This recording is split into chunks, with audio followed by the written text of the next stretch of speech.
Channel के सभी दर्शकों को नमस्कार, प्रणाम, जय श्री कृष्ण।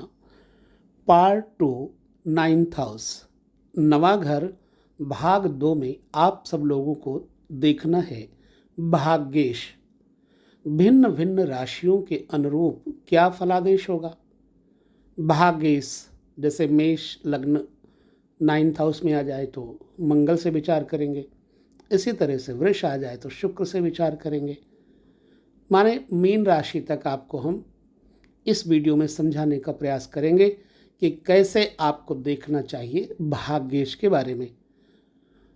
तो ये वीडियो इतना महत्वपूर्ण है जिससे कि आपकी शिक्षा, दीक्षा, गुरु, पिता, धर्म, कर्म, भाग्य, उन्नति इत्यादि के बारे में जानने में सहजता, आसानी से पता लग पाएगा।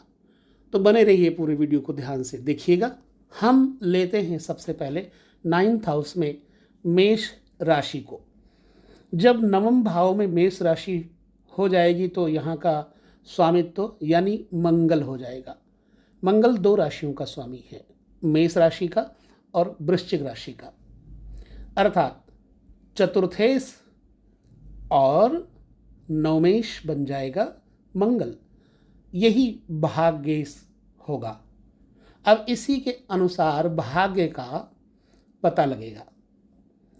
अब केंद्र और त्रिकोण का स्वामी बनता है मंगल यहाँ पर, इसलिए बन जाता है योग कारक। जो भी त्रिकोण का स्वामी होगा, केंद्र का स्वामी होगा, वो बन जाएगा योग कारक। मंगल जितना ज़्यादा बलवान होगा, जातक उतना ही अधिक धन, सम्मान, पदवी प्राप्त करेगा, हासिल करेगा। चतुर्थेश यानी कि चौथे घर का स्वामी होने के कारण मनुष्य के भाग्य में जमीन जायदाद का विशेष सुख होगा। लेकिन कब? जब भाग्येश अर्थात मंगल के ऊपर इसके शत्रु ग्रह न देखेंगे और न इसके शत्रु ग्रह युति करेंगे, तभी ये भाग्य को प्रबल करेगा। क्योंकि चौथे स्थान का भी स्वामी मंगल हो गया और नवे घर का स्वामी भी मंगल हो गया। इसलिए मातृभाव यानी माँ का सुख अच्छा हो जाएगा, चतुर्थेश होने के नाते, केंद्रेश होने के नाते, त्रिकोणेश और केंद्रेश होने के नाते। इसलिए यह व्यक्ति जीवन में उन्नतिशील होगा। राज्य दरबार से यानी स्टेट से भी सुख मिलता है, मान सम्मान प्राप्त करेगा, अवार्ड इत्यादि मिलने की योग्यता होती है। अगर कुंडली में कोई ग्रह अतीव निर्बल हो तो वो ग्रह पिता से जिस भाव का स्वामी है, पिता को उस भाव संख्या निर्दिष्ट अंग में कष्ट देगा। क्योंकि यहाँ पिता का स्वामित्व, पिता का कारकत्व यहाँ मंगल के पास है। विशेषतया जबकि पिता का वो भाव भी पाप प्रभाव में हो तो पिता को परेशानियां होती हैं। ये मेष राशि नवे घर में होगी तो इसका यह प्रतिफल होगा। अब आपको वृष राशि का विचार लेना चाहिए। मान लीजिए कि आपके नवे घर में वृष राशि आ जाती है। चूंकि वृष राशि और तुला राशि का स्वामित्व शुक्र के पास है, इसलिए यहाँ पर भाग्येश कौन हो जाएगा? शुक्र हो जाएगा। तो जब नवम भाव में वृषभ राशि होगी तो शुक्र नवमेश और द्वितीय भाव में भी तुला राशि आएगी। तो द्वितीय और नवम दोनों शुभ भाव हैं, इसलिए शुक्र अगर बलवान होगा तो जातक की किस्मत चमकेगी। अपनी भोग दशा में खूब धन संपत्ति, लग्जरियस आइटम, लाइफ इंजॉय वाले जितने भी सुख सुविधा वाले संयंत्र हैं, इस व्यक्ति को प्राप्त होंगे।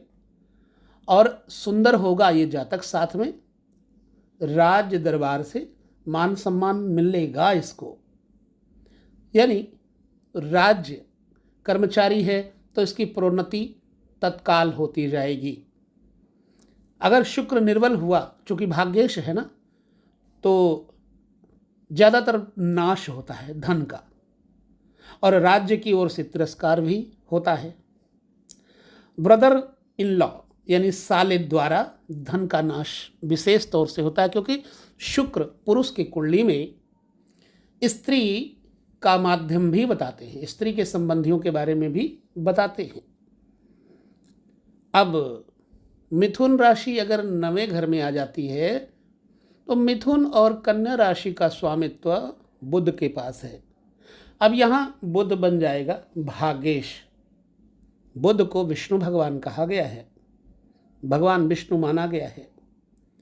अर्थात जब बुध 9वें भाव का स्वामी हो तो इस व्यक्ति में अत्यधिक धर्म कर्म में निष्ठा, विचारधाराओं में, परोपकार में, यज्ञ यागादि में, हवन पूजन में, गुरु में बड़ी आस्था और श्रद्धा होगी।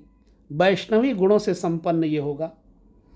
और नवमाधिपति बुध अगर लग्न तथा लग्नेश से संबंध करे तो व्यक्ति को धर्मपारायण, परोपकारी और इस व्यक्ति में स्वार्थ नहीं होता, स्वार्थ से परे बना देता है।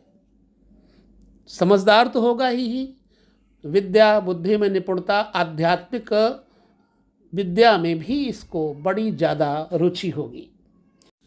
अच्छा, जब बुध राहु अधिष्ठित राशि का स्वामी होगा तो इसमें आकस्मिकता और भी आ जाएगी, यानी अचानक जिंदगी में इसको लाभ, घटनाएं आदि घटेंगी। भाग्य का स्वामी होने के नाते अचानक का कुछ अंश बुध में है और वह सब कुछ समस्त लग्न समूह, जैसे समूह का मतलब क्या हुआ, लग्न, सूर्य लग्न और चंद्र लग्न से नवमाधिपति के रूप में हुआ है। अतः बलवान रूप में ये घटेगा। यदि बुध तथा 9वां भाव पाप युक्त या पाप दृष्ट हो, यानी बुध क्योंकि नवमेश है और 9वां भाव भी अगर पाप ग्रहों से दृष्ट हो, पाप युक्त हो, तो जहाँ भाग्य में अचानक हानि पैदा कर देता है, साथ साथ में यहाँ घटनाएं भी अचानक देगा, जो कि अच्छी घटनाएं नहीं होंगी। और माँ के बड़े बहन भाइयों की आयु में भी कमी हो जाती है, क्योंकि 9वां भाव द्वितीय भाव का आयु का स्थान है। द्वितीय भाव जन्म लग्न में देखें तो द्वितीय भाव से अष्टम भाव पड़ता है 9वां भाव, और द्वितीय भाव माँ के बड़े भाई बहनों का होता है। इसलिए यहाँ पर माँ के पक्ष को लेकर के मामा और बड़ी मौसियों के लिए नुकसान करेगा। ये हो गया मिथुन राशि वाले जातकों का भाग्येश। अब जब कर्क लग्न चतुर्थ 9वें में आ जाए तो कर्क का स्वामी कौन है? चंद्रमा है। चंद्रमा है तो ये बन जाएगा भाग्येश। जब 9वें में कर्क राशि होगी तो चंद्रमा नवमाधिपति होने के कारण तथा एक राजसी ग्रह होने के कारण यदि बलवान हुआ तो विशेष करके इस व्यक्ति को स्टेट गवर्नमेंट से लाभ होता है। लाभ का मतलब ये है कि अगर ये नौकरी करता है तो ऊंची हैसियत पे जाएगा और इस व्यक्ति को प्रमोशन इत्यादि अचानक मिलेगी। राज्य कृपा का पात्र होता है ना ये। चंद्रमा नीच का होकर अगर लग्न में हो, क्योंकि नवमेश है चंद्रमा, अगर नीच का होकर के लगन में हो परंतु क्षीण ना हो तथा पाप युक्त पाप दृष्ट ना हो तो भी मनुष्य को धार्मिक बनाता है, क्योंकि नवमेश का लग्न से संपर्क होना धर्म का, निजता का, सेल्फ का संबंध होना है। यदि चंद्रमा बलवान हो तो पत्नी की कई छोटी बहनें होती हैं। ऐसे जातक की सालियां कई होती हैं छोटी, क्योंकि चंद्रमा भाग्येश हो गया। अब लग्न में अगर ये जाएगा चंद्रमा तो वृश्चिक में हो जाएगा, और वृश्चिक में अगर लग्न के अंतर्गत जाता है तो क्षीण होने पर लाभ फिर भी रहेगा, नुकसान नहीं होगा। अर्थात वृश्चिक में भी चंद्रमा लाभ करेगा यदि नवमेश है तो। ये तो बात हो गई चंद्रमा और कर्क राशि नवम भाव में। नवम भाव में सिंह लग्न है अब, यानी सिंह राशि है, तो सिंह का स्वामित्व सूर्य के पास है। अर्थात ये बन गया भाग्य का स्वामी। सूर्य क्या हो गया? भाग्य का स्वामी। अब ये सूर्य जहां भी रहेगा भाग्येश ही कहा जाएगा। नवम भाव में सिंह राशि होने से नवमाधिपति हुआ, जिसका अर्थ है कि व्यक्ति के भाग्य में राज्य हो सकता है। क्यों? कि सूर्य बलवान अगर है, अर्थात चंद्रमा गुरु आदि शुभ ग्रहों द्वारा दृष्ट हो अगर, तो सूर्य की बुध से भी युति राजयोग बनाते हैं, याद रखिएगा। सूर्य बलवान हो तो पत्नी अथवा स्त्री की कुंडली है अगर, तो पति के छोटे भाई अवश्य होते हैं। धनु राशि में सूर्य अगर होगा तो मनुष्य को सात्विक तथा धार्मिक बनाता है, क्योंकि सूर्य सात्विक भाव का स्वामी बनता है और लग्न में स्थित होता है धनु राशि में। यहां धनु लग्न है ना, अर्थात राजयोग कारक बन जाएगा। राजयोग में आप सब जानते ही हैं कि धन संपत्ति को लेकर के ही नहीं, विशेष करके स्टेट गवर्नमेंट से या केंद्र से भी कभी कभी इस व्यक्ति को बहुत लाभ होता है। ऊंची हस्ती, ऊंची पदवी, उच्च स्तरीय नौकरी चाकरी का योग बनता है, एवं राजनीति में भी इस जातक को पूर्णतः सफल करता है। अब जब कन्या राशि हो नवे घर में, तो कन्या राशि होने पर बुध बन जाएंगे नवमेश और षष्ठेश, छठे भाव का स्वामी भी बुध है और भाग्येश भी है। इसमें नवमेश होने की शुभता फिर भी रहेगी, छठे भाव की जो शुभता है, अशुभता है, वो इतनी नहीं रहेगी। यद्यपि षष्ठेश होना अच्छा नहीं है, फिर भी भाग्य का संबंध क्या है? गैर हिंदू जातियों तथा देशों से हो जाता है। आमदनी की तथा व्यवसाय की उन्नति का संबंध मामा से हो जाता है, क्योंकि षष्ठेश है बुध। आय की तथा व्यवसाय की उन्नति का संबंध मामा से इसीलिए हो जाता है। बुध अगर लग्न में होगा इस जातक का, तो जातक विशेष धार्मिक, धर्मनिष्ठ, पुण्यमय कर्म करने वाला होगा। लेकिन अगर पाप दृष्ट हुआ यही अथवा पाप युक्त हुआ तो ये सारे फल नहीं प्राप्त होंगे। बलवान बुध अगर है तो आकस्मिक रूप से इस व्यक्ति को लाभार्थी बनाता है, भाग्य में समृद्धि वृद्धि देता है। विशेषतया जब नवम भाव में राहु अथवा केतु हो तो और ज़्यादा अचानक इस व्यक्ति में गुण भर देता है, क्योंकि बुध, राहु और केतु जीवन में जब भी कोई घटना आएगी अच्छी या बुरी, तो राहु केतु ही उसका कारण बनेंगे। आशा है आप समझ पा रहे होंगे। अब हम यही भाग्य स्थान पे तुला राशि को देखते हैं। जब नवम भाव में तुला राशि होगी तो शुक्र क्या हो जाएगा? केंद्रेश भी हो जाएगा और नवमेश यानी त्रिकोण का भी स्वामी हो जाएगा। अतः यह राजयोग कारक बनेगा। अगर निर्बल हो तो कभी कभी अचानक भाग्यहीनता से दुख देता है, समझिएगा। अगर निर्बल है शुक्र तो कभी कभी अचानक भाग्यहीनता में बढ़ोतरी होती है, तो दुख भी होता है। बलवान हुआ शुक्र और चतुर्थ भाव यदि गुरु से युक्त हुआ अथवा दृष्ट हुआ यानी देखा गया, तो जातक को भूमि, संपत्ति, मोटर, कार, गाड़ी, बंगले या गाड़ियों का सुख बहुत होता है। और ऐसे व्यक्ति में भूमि, संपत्ति, जमीन, जायदाद, क्रय विक्रय की अधिक मात्रा हो जाती है। अर्थात इस व्यक्ति के पास जो भी होगा उच्च स्तरीय होगा, जनप्रिय भी होगा। बलवान शुक्र अगर है तो पत्नी की कई छोटी बहनें को दर्शाता है। जन्म कुंडली में यदि नवमेष तुला राशि का शुक्र हुआ तो कई छोटी बहनें होती हैं, यानी कि ये एक क्या है, चिन्ह है। जब ऐसी अवस्था होगी तो समझ लेना कि शुक्र बलवान है, नवमेष बलवान है। तो ऐसे व्यक्ति के पास धन संपत्ति, जायदाद, मकान, गाड़ियां बहुत सारे होंगे। ये तो हो गई तुला राशि की बात नवें घर में। अब यहाँ वृश्चिक राशि अगर नवें घर में है तो मंगल बन जाएंगे नवमेष तथा धनेश बन जाएंगे। बलवान अगर होंगे तो शुभ फल में बढ़ोतरी होगी। भाग्यवश धनवान होता है ऐसा व्यक्ति। यह व्यक्ति धार्मिक वचन बोलने में बड़ा प्रवीण होता है, और धार्मिक तभी होगा जब वाणी तभी होगी धार्मिक जब व्यक्ति धार्मिक होगा, क्योंकि जैसा तेल वैसी रोशनी। इसके छोटे साले होते हैं, छोटे सालों का सुख इसको मिलता है, यानी सालों का सुख प्राप्त होता है।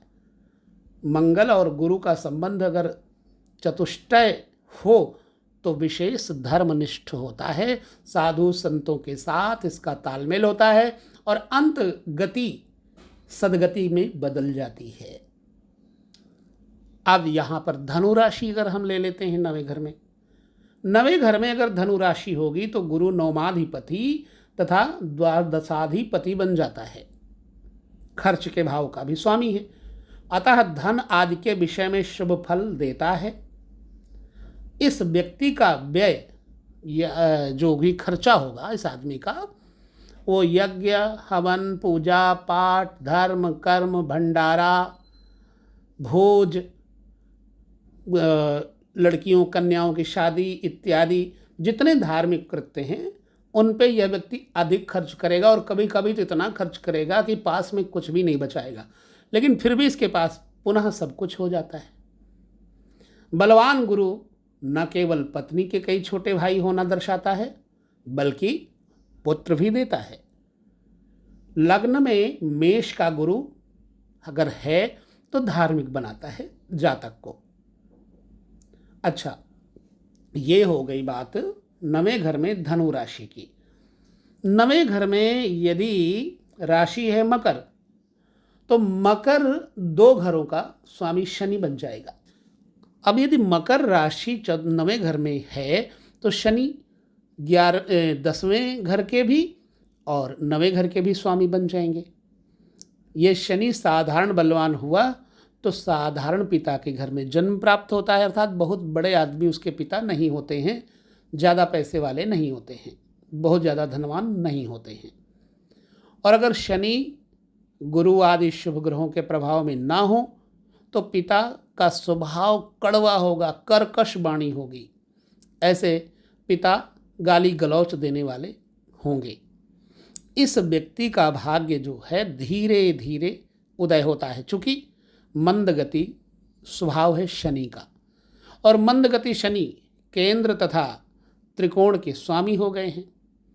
इसलिए शनि अपनी भुक्ति में धन, पदवी आदि शुभ फलों की प्राप्ति करवाएंगे, ना कि कोई परेशानी देंगे। अतः नवें घर में मकर राशि का होना ठीक है। कुंभ राशि अगर है नवें घर में तब भी शनि ही स्वामी है।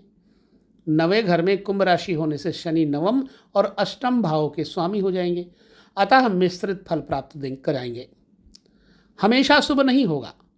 अगर बलवान हुए शनि तो दीर्घायु, बड़ी उम्र और भाग्य में समृद्धि देंगे। विदेश से धन इत्यादि प्राप्त करवाने का कर्म करेंगे शनिदेव। अगर शनि निर्बल हुए तो अचानक मृत्यु का भय उपस्थित होगा। ये कुंभ राशि नवें घर में होने पर प्रतिफल होता है। मीन राशि अगर आती है नवें घर में, 12वीं राशि मीन है तो मीन के स्वामी हो गए बृहस्पति। जब नवम में मीन राशि होगी तो गुरु षष्ठेश और नवमेश बन जाएंगे। अपनी भुक्ति में कुछ शुभ ही होता है, क्योंकि षष्ठ स्थान इतना अनिष्टकारी नहीं जितना कि नवम शुभ है। अब नवम शुभता का फल देंगे, अशुभता का फल नहीं देंगे, परंतु कुछ तो असर रहेगा ही, इसलिए इतना शुभ नहीं है।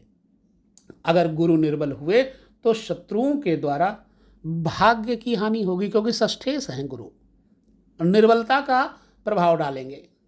गुरु अगर लग्न में हुए तो बहुत धर्म कर्म में प्रवृत्ति बना देते हैं जातक की, और गुरु द्वितीय स्थान में हो तो धार्मिक विषयों पर सभा मंदिर आदि में उपदेश देने वाला जातक होता है। इस प्रकार से मेष से लेकर मीन राशि तक के भाग्येश पर हमने चर्चा की आपके साथ में। अब जितनी भाषा और हमारे अंदर प्रबुद्धि या बुद्धि थी मैंने आपके साथ बांटा। इसमें आपको कितनी बात और कितनी भाषा समझ में आई है सहज में मुझे ज़रूर बताएं। और मैं ऑडियो इसलिए दे रहा हूं ताकि इसके माध्यम से चार्ट में आपको बनाकर समझा सकूं। बहुत जल्दी और आसानी से आप इस तरह से समझ पाएंगे, बल्कि हम भी समझते हैं इस भाव से और ज़्यादा। तो यह फलित सूत्रों से संबंध योग्य युक्त है। अतः सभी ज्योतिष बंधुओं के लिए, जिनको इस विषय में कोई ज्ञान है उनके लिए भी, और जिनको नहीं है उनके लिए भी ये आसान तरीका हमने देखा। और इसमें मेहनत बहुत लगती है, परिश्रम बहुत होता है, क्योंकि पहले उस चीज़ को हमने पूरी तरह से सर्च करना, रिसर्च करना, फिर विचार करना, ब्रेन से फिर वाणी पर आना, फिर उसको हाथों से आपको समझाने का प्रयास करना, ये बहुत बड़ी मेहनत का काम है। अतः आप लोग इसे साधारण मत समझिए। अब बाकी की बात हम करेंगे 10वें घर और 11वें घर तथा 12वें घर, यानी धर्म की बात हो चुकी, कर्म, आमदनी और खर्च, इन 3 घरों के ऊपर चर्चा करेंगे अगले वीडियो में। तो ये रहा 9वें भाव का दूसरा पार्ट। अब 10वें भाव के फर्स्ट पार्ट में हम पुनः चर्चा करेंगे कर्म की। तब तक आप सब लोग इसे अच्छी तरह से समझिए। पुनः हम आपको 10वें भाव की, कर्म भाव की, पिता भाव की, व्यवसाय भाव की चर्चा करेंगे। देखना मत भूलिएगा, ध्यानपूर्वक इन सारे विषयों को समझिए। लेते हैं विदा आप सभी से, आशा करते समझ में आता होगा। नमस्कार, जय श्री कृष्ण, प्रणाम।